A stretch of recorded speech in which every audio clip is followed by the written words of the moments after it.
Bismillahirrahmanirrahim. Assalamualaikum warahmatullahi wabarakatuh.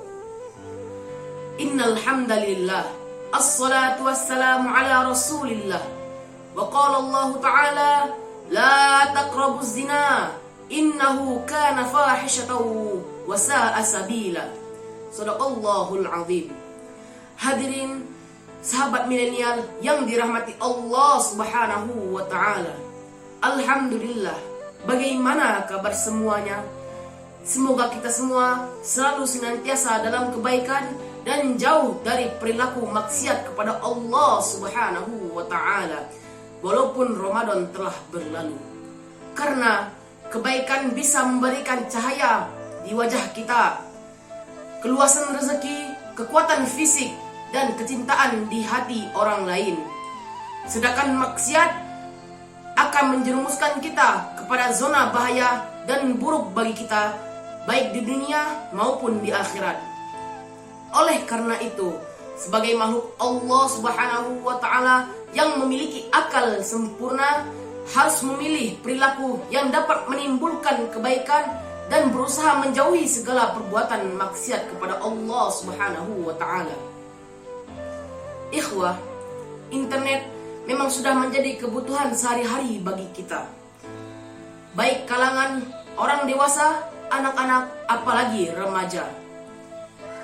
Dengan internet, kita mudah menyerap informasi, tayangan berita, bersosialisasi di dunia maya, dan lain sebagainya.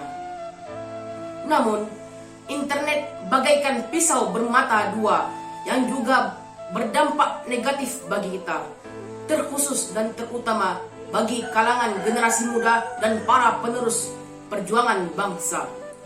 Salah satu dampak negatif dari mengakses internet adalah maraknya pornografi. Lantas, apa itu pornografi, hadirin? Pornografi ialah sesuatu yang berbau nafsu syahwat maupun berbentuk tulisan, gambar, video, dan lain sebagainya.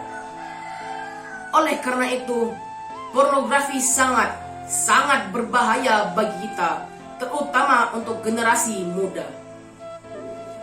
Berdasarkan hasil penelitian di Jerman mengungkapkan bahwa konten pornografi dapat merusak kesehatan otak. Pornografi diibaratkan visual kokain atau narkoba lewat mata. Lebih susah dihilangkan konten pornografi daripada narkoba.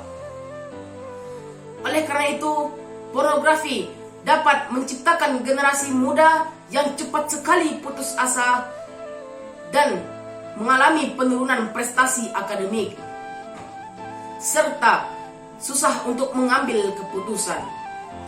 Generasi muda yang sedang dalam masa emasnya dalam mengambil informasi ini akan kesulitan untuk belajar menuntut ilmu jika terpapar konten pornografi.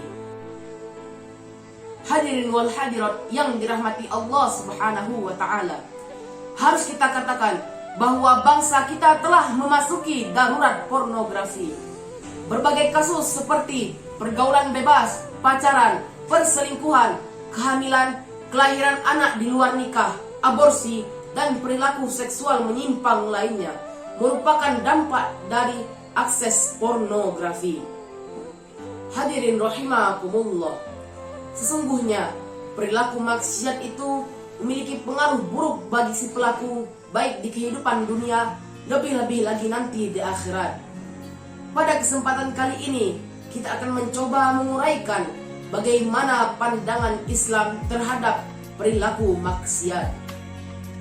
Adapun dampak perilaku maksiat, yang pertama adalah maksiat akan menutup dan memadamkan ilmu. Ilmu adalah cahaya, sedangkan maksiat akan memadamkan cahaya tersebut.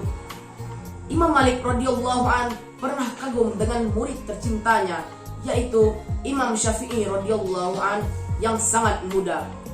Ia memiliki kecerdasan otak dan pemahaman yang sempurna. Imam Malik radhiyallahu an pernah berkata, "Aku melihat Allah Subhanahu wa Ta'ala meletakkan cahaya di dalam hatimu. Oleh karena itu, janganlah engkau padamkan dengan kegelapan maksiat." Karena al-ilmu nurun wa nurullah la yuhda li'asi. Ilmu itu adalah cahaya, dan cahaya Allah tidak akan diberikan kepada perilaku maksiat. Hadirin yang dirahmati Allah Subhanahu wa ta'ala, berikutnya dampak perilaku maksiat yang kedua adalah hilangnya rasa malu. Padahal malu merupakan unsur kehidupan hati seseorang. Malu merupakan akar dari segala kebaikan. Jika hilang, maka hilanglah segala kebaikan. Al-haya'u minal iman. Malu itu sebagian dari iman. Hadirin rahimakumullah. Selanjutnya, dampak perilaku maksiat yang ketiga adalah maksiat akan merusak hati kita. Akal memiliki cahaya, sedangkan maksiat akan memadamkan cahaya tersebut. Jika cahaya tersebut redup, maka ketajaman otaknya akan berkurang dan semakin melemah. Ulama salaf berkata, tidaklah seseorang berbuat maksiat kepada Allah selain akalnya hilang. Ada banyak alasan untuk tidak berbuat maksiat, yaitu genggaman Allah dan pengawasannya. Malaikatnya melihat apa yang kita perbuat. Al-Quran melarangnya, hati menolaknya, dan kematian juga mengingatkannya. Hadirin ikhwatal iman rahimakumullah. Selanjutnya, dampak perilaku maksiat yang keempat adalah maksiat akan menutup hati kita. Semakin banyak dosa yang kita perbuat, maka hati kita akan semakin tertutup. Sebagaimana firman Allah Subhanahu wa ta'ala, kalla bal rana ala qulubihim ma kanu yaksibun. Artinya, sekali-kali tidak. Sebenarnya apa yang mereka usahakan akan semakin menutup hati mereka. Quran Surat Al-Mutaffifin ayat 14. Hadirin yang berbahagia, awal melakukan perbuatan dosa, hati akan menolak. Namun ketika hati telah kalah, terbentuklah titik hitam, sehingga hati akan semakin gelap. Akhirnya, semoga kita semua selalu terhindar dari perilaku-perilaku yang dapat menjerumuskan kita ke dalam jurang kemaksiatan, terutama anak-anak dan generasi muda.